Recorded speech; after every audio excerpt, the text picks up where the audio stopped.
जनतेचा आवाज मराठी न्यूज 24। सन्माननीय राज्यपाल महोदयांना पत्र दिलेलं आहे आणि नियमानुसार राज्यामध्ये नवीन मंत्रिमंडळ स्थापन करण्याकरता आमचा दावा मी पेश केलेला आहे। माननीय राज्यपालांनी आमचा दावा त्या ठिकाणी घेतल्यानंतर आम्हाला 5 तारीख संध्याकाळी 5:30 वाजता शपथविधीची वेळ नेमून दिलेली आहे। आज भारतीय जनता पार्टी, शिवसेना, राष्ट्रवादी काँग्रेस, जनसुराज्य पक्ष, युवा स्वाभिमान पक्ष, रासप आणि अपक्ष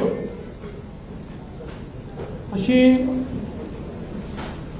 एक मोठी महायुती या ठिकाणी झालेली आहे। या सगळ्यांच्या सहीचं पत्र हे आम्ही दिलेलं आहे। मी विशेष आभार मानतो आमच्या शिवसेनेचे अध्यक्ष आणि राज्याचे विद्यमान मुख्यमंत्री माननीय एकनाथराव शिंदेजींचे की त्यांनी शिवसेनेच्या वतीनं माझ्या समर्थनार्थ पत्र दिलं आणि महायुतीचा मुख्यमंत्री म्हणून माझा शपथविधी करावा अशा प्रकारची विनंती त्यांनी माननीय राज्यपालांना केली आहे। त्याचप्रमाणे राष्ट्रवादी काँग्रेसच्या वतीनं राष्ट्रवादी काँग्रेसचे अध्यक्ष आणि उपमुख्यमंत्री माननीय अजितदादा पवार यांनी देखील त्याच आशयाचं पत्र देऊन मला मुख्यमंत्री म्हणून शपथ द्यावी अशा प्रकारची विनंती केलेली आहे। आमच्या मित्रपक्षांनी देखील तशाच प्रकारची विनंती केली आहे आणि या सगळ्यांच्या विनंतीचा मान ठेवून माननीय राज्यपाल महोदयांनी आम्हाला निमंत्रित केलेलं आहे। देशाचे प्रधानमंत्री माननीय मोदीजींच्या उपस्थितीत उद्या 5:30 वाजता हा सोहळा आझाद मैदान या ठिकाणी पार पाडला जाणार आहे। तिन्ही पक्षांचे नेते आम्ही त्या ठिकाणी उपस्थित असू। साहजिक आपला प्रश्न असणार आहे की किती लोकांच्या शपथविधी होतील वगैरे, याची माहिती तुम्हाला संध्याकाळी दिली जाईल। किती लोकांचा शपथविधी होईल या संदर्भातली सगळी माहिती जी आहे ती संध्याकाळी दिली जाईल।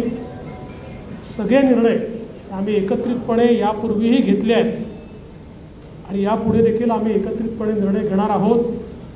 मुख्यमंत्री पद किंवा उपमुख्यमंत्री पद हे आमच्याकरता एक प्रकारची तांत्रिक किंवा टेक्निकल अरेंजमेंट आहे। आम्ही तिघही एकत्रितपणे आजपर्यंत निर्णय घेत आलो आहोत आणि पुढेही राज्याच्या प्रगतीकरता एकत्रितपणेच निर्णय हे या महायुतीच्या सरकारमध्ये होतील आम्हाला विश्वास आहे।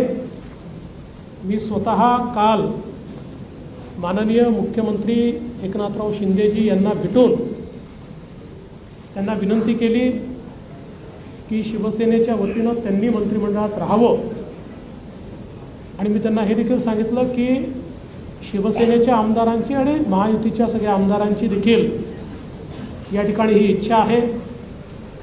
त्यामुळे त्यांचाही आम्हाला सकारात्मक प्रतिसाद मिळेल हे मला या ठिकाणी पूर्ण मला खात्री आहे। त्यामुळे आम्ही तिघही, दादा असतील, शिंदेसाहेब असतील आणि मी असेल आणि अर्थातच आमचे पक्षाचे इतर जे नेते आहेत आणि मित्रपक्ष आहेत, एकत्रितपणे चांगलं सरकार हे महाराष्ट्राला देण्याचा प्रयत्न करू। विशेषतः आम्ही जी काही आश्वासनं दिलेली आहेत ती पूर्ण करण्याकरता सर्व प्रकारचे प्रयत्न करून ती आश्वासनं आम्ही पूर्ण करू हा विश्वास या निमित्ताने मी व्यक्त करतो। देशाचे आमचे प्रधानमंत्री माननीय नरेंद्र मोदीजी, आमचे राष्ट्रीय अध्यक्ष माननीय नड्डाजी, देशाचे गृहमंत्री आदरणीय अमितभाई शाह, त्याचप्रमाणे आमच्या मित्रपक्षांसमवेत आम्हाला सातत्याने पाठिंबा देणारे RPIचे माननीय रामदासजी आठवले यांचे देखील मी अतिशय मनापासून आभार मानतो। आणि यानंतर माननीय शिंदेसाहेब आणि दादा देखील बोलतील, पण आपल्या सर्वांना देखील उद्या आपण सर्वांनी 5:30 वाजता शपथविधी सोहळ्याला उपस्थित राहावं अशा प्रकारचं निमंत्रण मी देतो।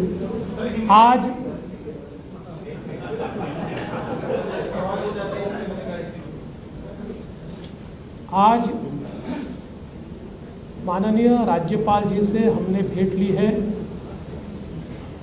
और माननीय राज्यपाल जी को भारतीय जनता पार्टी, शिवसेना, राष्ट्रवादी कांग्रेस, जनसुराज्य पार्टी, युवा स्वाभिमान पार्टी, रासप और इंडिपेंडेंट ऐसे सभी के पत्र आज हमने सौंपे हैं।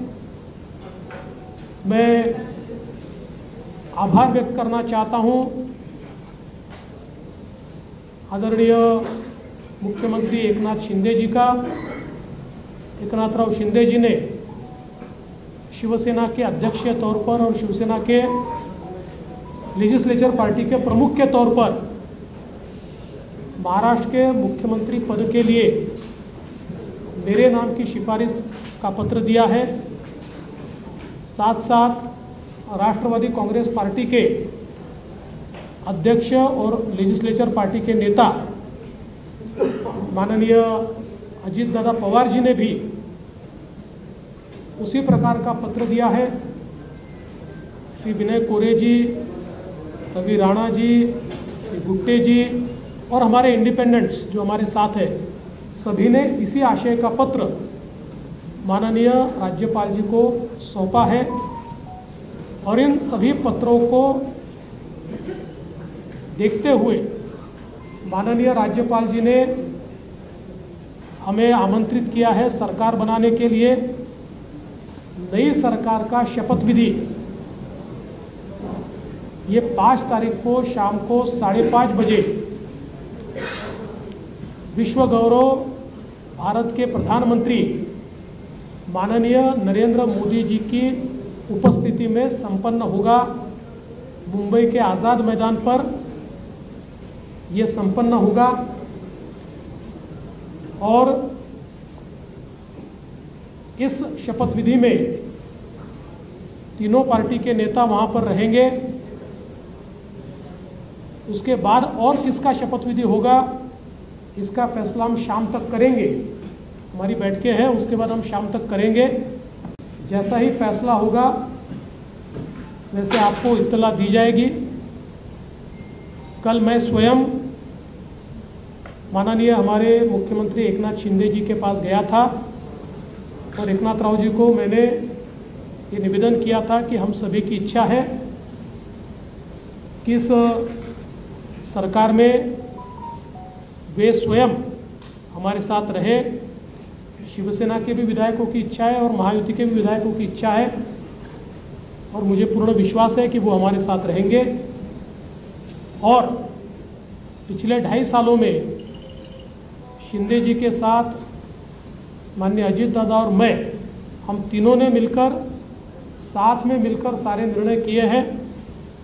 और आज भी हमारे लिए ये जो पद है, ये पद एक प्रकार से टेक्निकल बात है। हम तीनों मिलकर और साथ में हमारे जो साथी पक्ष है उनको साथ में लेकर तमाम निर्णय करेंगे और महाराष्ट्र को नई ऊंचाइयों पर ले जाने का जो संकल्प हमने लिया है और विशेष रूप से महाराष्ट्र की जनता को जो वादे हमने किए हैं उन वादों को पूरा करने के लिए पूरी जी जान के साथ ये सरकार काम करेगी।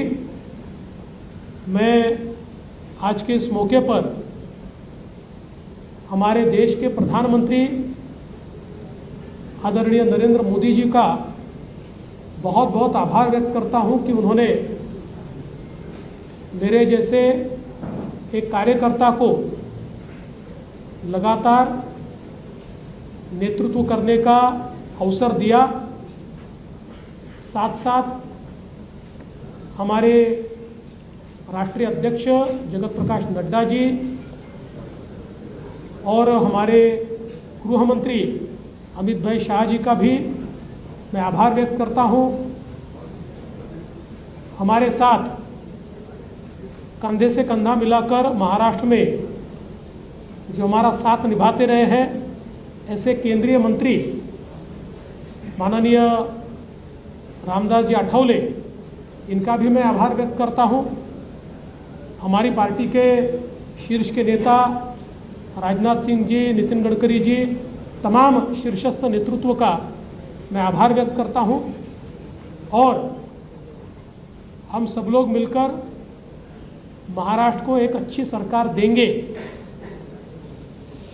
इस प्रकार का संकल्प करते हुए महाराष्ट्र की जनता का मैं आभार व्यक्त करता हूं। और अजित दादा से निवेदन करता हूं कि दादा आप सभी को संबोधित करें।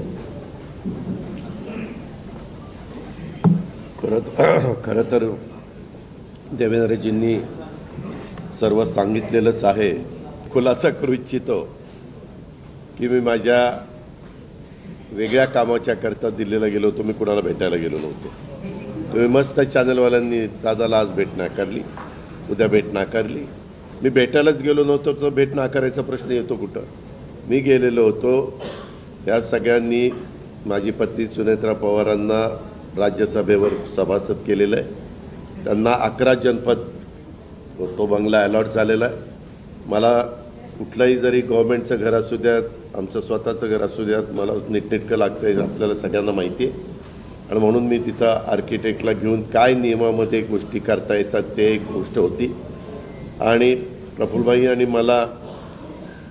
आम्हाला आमच्या केसेस ज्या चाललेल्या आहेत त्याच्याबद्दल मी कधी वकिलांना भेटलेलो नव्हतो। नेहमी प्रफुल्लभाईची इथली जबाबदारी दिल्लीची पार पाडायची। आपल्यालाही माहिती आहे, काल पण तारीख होती ती पुन्हा पुढे ढकलली काहीतरी आमच्या चिन्हाची, तर तो पण एकदा विषय तो संपावा। तो आमचाही विषय तिथं सुप्रीम कोर्टामध्ये प्रलंबित आहे। अर्थात सुप्रीम कोर्ट त्याच्यामध्ये सगळ्यांची बाजू ऐकून घेऊन योग्य पद्धतीने निर्णय देईल। परंतु बागे कधी इकडच्या व्यापामुळे मला वकिलांना भेटता आलेलं नव्हतं, त्यांनाही भेटणं अतिशय गरजेचं होतं। आणि अजून एक जवळच्या व्यक्तीचं नाते लग्न होतं। अशा 3 गोष्टीच्या करता मी गेलेलो होतो। आणि तिथं गेल्यानंतर थोडासा इथल्यापेक्षा आराम मिळतो, त्याच्यामुळं तिथं आपला निवांत आम्ही म्हणजे राज्यसभा चालू होती त्याच्यावर सुनेत्रा पण तिथं होती, हेही दोघं तिकडं होते लोकसभेत राज्यसभेत, आणि म्हणून मी गेलो होतो। त्याच्यामुळे ते पहिल्यांदा डोक्यातनं काढून टाका मी कुणाला अमितभाईंना किंवा कुणाला भेटायला गेलो होतो। कारण आमची आधी चर्चा एकनाथरावजी, देवेंद्रजी आणि मी आम्ही गेलो असताना त्यावेळेस झालेली होती। आणि तशा पद्धतीनं आता सगळी गोष्ट उद्याच्या शपथविधीच्या संदर्भामध्ये देवेंद्रजींनी सांगितलेली आहे। आम्ही सगळेजण मिळून महाराष्ट्राच्या सर्वांगीण विकासाच्या करता मनापासून प्रयत्न करू। आम्हाला अनुभव आहे, या अनुभवाचा फायदा राज्यातल्या सर्व समाजाला, सर्व जाती घटकाला कसा करून देता येईल। वेगवेगळ्या प्रकारचे गोष्टी घडत असतात, नैसर्गिक संकट येत असतात, त्याच्यातून आमचा शेतकरी अडचणीत येत असतो, परंतु त्याला पुन्हा त्याच्यातून कसं आधार देता येईल, बाहेर काढता येईल। आणि आता केंद्र सरकार पण त्या बाबतीत मागेही बरोबर होतं, आताही बरोबर आहे। आता 5 वर्ष आता ते अतिशय चांगलं बहुमत आहे की त्याच्यात आता कुठेही आम्हाला तिघांना पण ह्याला सांभाळा त्याला सांभाळा, हा तिकडे गेला, हा रुसला फुगला, आम्ही रुसून फुगून देणारच नाही, पण असं फार काही तिथं वेळ देण्याची जबाबदारी येणार नाही। ती चंद्रशेखर बावनकुळे आणि सुनील तटकरे त्यांच्या स्तरावर पार पाडतील। आम्ही सरकारचं काम उत्तम पद्धतीनं पार पाडण्याचं काम मनापासून करू आणि जो आश्वासनं कालच्या आम्ही निवडणुकीच्या काळामध्ये दिली गेलेली आहेत ती आश्वासनांची पूर्तता करण्याच्या करता आम्ही योग्य पद्धतीनं राज्याला पुढे नेण्याचं काम करू आणि राज्य देशामध्ये सगळ्या राज्यांच्यामध्ये महाराष्ट्राचा एक वेगळा नावलौकिक आहे जो पहिल्यापासून स्वर्गीय यशवंतराव चव्हाण साहेबांनी सांभाळलेला आहे. तोच नावलौकिक आपल्या देशात प्रगतीपथावरचं नंबर 1चं राज्य म्हणून आपल्या राज्याची जी ओळख आहे ती पुढेही कायम आणि त्याच्यात भरच घालण्याचं काम हे आम्हा तिघांच्याकडनं आमच्या सरकारकडनं महायुतीकडनं निश्चितपणे केलं जाईल याबद्दलची खात्री मी आजच्या आपल्याशी चर्चा करत असताना महाराष्ट्रातल्या जनतेलाही देतो आणि इथं थांबतो. धन्यवाद. चालू आहे ना ते चालू आहे थांबूया. चालू आहे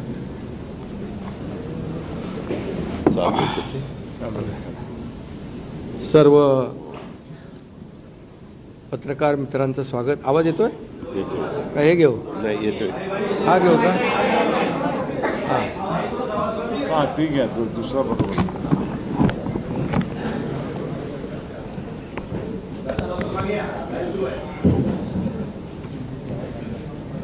आज आम्ही राज्यपाल महोदयांची भेट घेऊन महायुतीचं सरकार स्थापन करण्याची परवानगी मागितली आणि राज्यपाल महोदयांनी परवानगी दिली. उद्या आझाद मैदानमध्ये संध्याकाळी 5:30 वाजता शपथविधी आहे. देवेंद्रजींनी देखील आपल्याला निमंत्रण दिलं आहे. आम्ही देखील आपल्या सगळ्यांना निमंत्रित करतोय आणि मला आनंद आहे की 2.5 वर्षापूर्वी इथेच वाटतं ना तिथेच देवेंद्रजींनी मी मुख्यमंत्री व्हावं म्हणून माझ्या नावाची शिफारस केली होती आणि आज देवेंद्रजी मुख्यमंत्री व्हावेत अशी शिफारस आणि पाठिंब्याचं पत्र शिवसेनेच्या वतीने आज आम्ही दिलं आहे. आणि यापूर्वीच तुमच्या पत्रकार परिषदेमध्ये शिवसेनेचा पाठिंबा आणि पूर्ण समर्थन भारतीय जनता पक्षाच्या उमेदवारांना देवेंद्रजींना आम्ही देऊन टाकला होता. आदरणीय प्रधानमंत्री मोदीजी आणि गृहमंत्री अमित शाह साहेब असतील आणि भारतीय जनता पक्षाचे अध्यक्ष नड्डाजी जो काही निर्णय घेतील त्याला पूर्ण समर्थन पाठिंबा शिवसेनेचा असेल अशा प्रकारची भूमिका मी यापूर्वीच घेतली. आणि कारण मगाशी दादा म्हणाले तसं तुम्ही बातम्या कुठून कुठे चालवता कुठे नेता काय ते त्याला तुम्हाला चर्चा नको. गावी गेलो तरी तुम्ही काय काय चालवत असता. त्यामुळे मी अगदी मन मोकळेपणाने माझी भूमिका स्पष्ट केली. अतिशय खेळीमेळीच्या वातावरणामध्ये हे सरकार स्थापन होत आहे याचा आनंद आहे मला. खरं म्हणजे आतापर्यंतच्या इतिहासामध्ये एवढं बहुमत महायुतीला कधी मिळालं नव्हतं आणि या महाराष्ट्रातल्या तमाम जनतेने व त्यामध्ये सर्वच आहेत आमच्या लाडक्या बहिणी लाडके भाऊ लाडके शेतकरी सर्व घटक या राज्यातला प्रत्येक मतदार यांनी महायुतीवर मतांचा वर्षाव केला. अनेक ऐतिहासिक आणि दैदिप्यमान असा विजय या ठिकाणी महायुतीला मिळाला. यामागे नक्कीच गेल्या 2.5 वर्षाचं काम जे आहे आम्ही केलं तिघांनी मिळून आणि आमच्यामध्ये काही कोणी मोठा कोणी छोटा असं काही नव्हतं. आम्ही एक टीम म्हणून काम करत होतो. आमचा उद्देश एवढाच होता की मला काय मिळालं यापेक्षा महाराष्ट्रातल्या जनतेला आम्ही काय देणार आहोत हे महत्त्वाचं होतं. आणि एक सर्वसामान्यांचं सरकार म्हणून आम्ही काम केलं आणि म्हणून सर्व मतदारांना मी मनापासून धन्यवाद यापूर्वीच दिलेत. आणि खरं म्हणजे राज्य चालवताना अनेक निर्णय आम्ही जे घेतले जे विकास प्रकल्प आपल्या सगळ्यांना माहीत आहेत. मी त्याची एकदा डिटेलमध्ये बोलू इच्छित नाही परंतु जे विकास कामं महाविकास आघाडीने थांबवली होती जे प्रकल्प थांबवले होते या महाराष्ट्रातल्या जनतेसाठी आवश्यक होते या महाराष्ट्राला 10-20 वर्ष मागे नेणारा निर्णय महाविकास आघाडीने घेतला. आमचं सरकार आल्यानंतर तात्काळ ते प्रकल्प आम्ही सुरू केले मार्गी लावले आणि त्याची उद्घाटनही आदरणीय प्रधानमंत्री मोदीजींच्या हस्ते केली. याचा देखील आनंद आणि समाधान आम्हाला आहे. शेवटी सरकार कुणासाठी असतं? सरकार हे सर्वसामान्यांसाठी असतं, लोकांसाठी असतं, राज्याच्या विकासासाठी असतं आणि ते आम्ही तंतोतंत पालन करण्याचं आणि त्याचं नियोजन करण्याचं काम आम्ही 2.5 वर्षात केलं. याचं खूप समाधान आम्हाला आहे. आणि एकीकडे विकास, दुसरीकडे कल्याणकारी योजना, या दोघांची आम्ही सांगड घातली आणि मग सरकारच्या माध्यमातून सर्वसामान्याच्या आयुष्यामध्ये काही ना काही एक आधार म्हणून, एक सहकार्य म्हणून, एक सरकारची जबाबदारी म्हणून पार पाडली पाहिजे. ती पार पाडण्याचा प्रयत्न आम्ही आटोकाट केला आणि त्यामध्ये आदरणीय प्रधानमंत्री मोदीजी, गृहमंत्री अमित शाह साहेब असतील, नड्डाजी असतील, केंद्रीय मंत्री असतील, त्यांनी आम्हाला वेळोवेळी प्रत्येक वेळेस आमच्या प्रस्तावांना मान्यता दिली आणि या राज्याला पुढे नेण्यासाठी एक आपण जसं म्हणतो डबल इंजिनचं सरकार या ठिकाणी आम्ही 2.5 वर्ष चालवलं आणि त्याचा फायदा या राज्यातल्या जनतेला झाला आणि या जनतेने देखील कामावर विश्वास ठेवून आमच्या कामाची पोचपावती या निवडणुकीमध्ये भरभरून दिली. आपल्यालाही कोणालाही किंवा अनेक सगळे अंदाज वर्तवणारे जे सगळ्या एजन्सी असतात, एक्सपर्ट असतात, त्या सगळ्यांचा अंदाज या ठिकाणी बाद ठरवला आणि त्यामध्ये मतदारांना धन्यवाद द्यावे तेवढे थोडे आहेत. म्हणून मी पुन्हा एकदा सांगेन, माझ्या लाडक्या बहिणी असतील, लाडके भाऊ, लाडके शेतकरी, लाडके ज्येष्ठ, सगळेच या महाराष्ट्रातले सर्व घटक यांनी पूर्णपणे ऐतिहासिक विजय मिळवून दिला. त्यामुळे आता आमची जबाबदारी आणखी वाढली आहे. आता आम्ही टीम म्हणून देवेंद्रजींना आता पूर्वी देखील 5 वर्षाचा अनुभव आहे, त्यांचा अनुभव आम्हाला 2.5 वर्षासाठी देखील कामी आला. आता पुन्हा मुख्यमंत्री म्हणून त्यांचं नाव शिफारस करण्याची संधी मला मिळाली, त्याचाही आनंद मला आहे. आणि म्हणून आमचं अगदी टीमवर्क जसं 2.5 वर्ष झालं आणि राज्यातल्या जनतेला या ठिकाणी आम्ही सहकार्य करू शकलो. आतापर्यंतच्या इतिहासामध्ये आपण जरी थोडं चाळून बघितलं तरीसुद्धा एवढ्या कल्याणकारी योजना कधी झाल्या नव्हत्या. आणि कल्याणकारी योजना फक्त आम्ही निर्णय घेतले नाहीत तर त्याची अंमलबजावणी केली, त्याचा लोकांना बेनिफिट झाला, लोकांना त्याचा फायदा झाला. शेवटी कल्याणकारी सरकार, सर्वसामान्यांचं सरकार हे लोकांच्या कल्याणासाठी असतं. ते खऱ्या अर्थाने आम्ही राबवलं, याचा आनंद आणि समाधान आहे. त्यामुळे मी पुन्हा एकदा देवेंद्रजींचं मनापासून अभिनंदन करतो की पुढचा आपला जो प्रवास आहे तो अतिशय यशस्वी आणि राज्याला पुढे नेणारा, या राज्याचा विकास करणारा आणि सर्वसामान्यांना न्याय देणारा ठरेल आणि त्यामध्ये नक्कीच आपला सर्वांचा सहभाग असेल, सहकार्य असेल.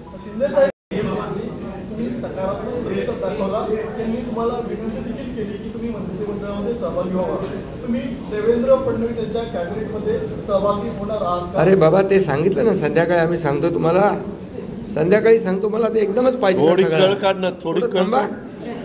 देवेंद्रजी माझ्याकडे आले, त्यांचा मनाचा मोठेपणा आहे, त्यांना धन्यवाद देतो.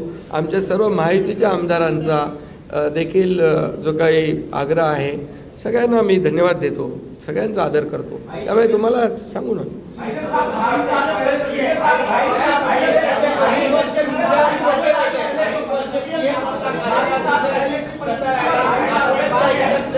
अरे बाबा, एवढी कामं केली की आठवणीतलं एक क्षण काय सांगू. जेवढे निर्णय आम्ही घेतले की ते सर्व निर्णय ऐतिहासिक होते.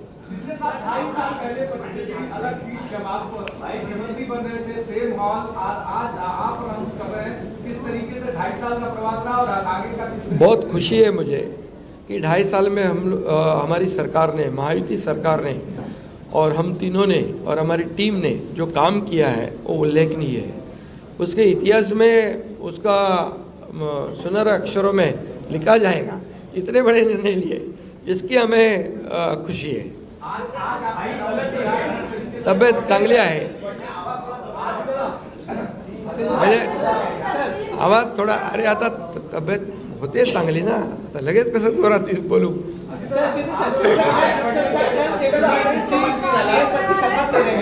क्या आप और अजीत दादा पवार साहब भी कल डिप्टी सीएम पद की शपथ लेंगे? अरे भैया अभी तो कहा, देवेंद्र जी ने भी कहा, मैं भी कह रहा हूँ रुको थोड़ा, अभी शाम तक रुको, अभी कल शपथ लेनी शाम है ना. तक उनका समझ में आएगा. नहीं, शपथ- मैं तो लेने वाला हूँ. मैं रुकने वाला हूँ. दादा को नहीं, अरे भाई दादा को अनुभव है, दोपहर शाम को भी लेने का और सुबह भी लेने का.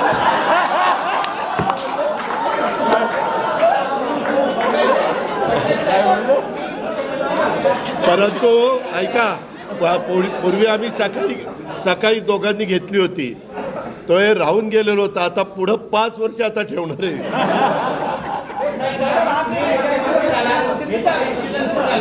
काय अरे सगळे कन्फ्युजन दूर होतील, थोडी कळ काढा, कळ. काही कन्फ्युजन ठेवणार नाही, सगळं क्लिअर. काही कन्फ्युजन नाही आहे. हे बाबा काही कन्फ्युजन नाही. सगळ्यांना उद्या तुम्ही 5:30 वाजता नाही 5 वाजता हजर व्हा आणि परत दादांच्या बद्दल किंवा आमच्याबद्दल काय तुम्ही बातम्या. चला धन्यवाद.